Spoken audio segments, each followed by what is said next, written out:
nakita ko nangina, nag-market, marami ng tama. Pero hindi ko inasahan na dumating sa akin na natamaan ako ni Marcus ng sulit na tinatawag na lucky pants, lucky pants. Lucky pants, lucky pants. Kuya Manny, ano ba ang mensahe niyo para po sa loved one niyo na si Miss Jinky at ang Jinky? Napapabisaya ka na, day. Jinky at of course, mahal na mahal kayong ang yung ina na si Nanay Janisha. Una kay Jinky. Yun ang siyempre sa Marcus Buwan, Jinky. Siyempre kami nagkaintindihan kami kasi sabi ko naman sa kanya na relax ka lang palagi, huwag ka magsisilo sa mga anong dismiss lang yan.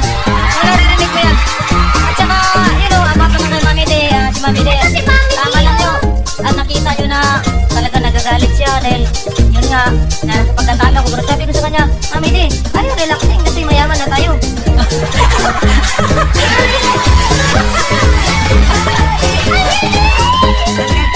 Ang tatanong ko lang, Mami, ano yung mas nakakahilo? Yung sapak ni Marquez o yung talak ni Junicia?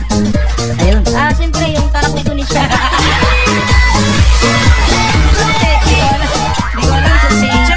Baka mamaya patanggal mo na naman yung shades. Kung mapatanggal yung shades, ha? Hindi mo pwedeng tanggalin kasi yung shades. Wala mo siyang eyeball.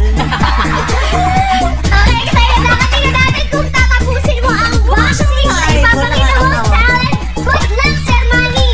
Eto na, once again, from Mandaluyong City, Ricky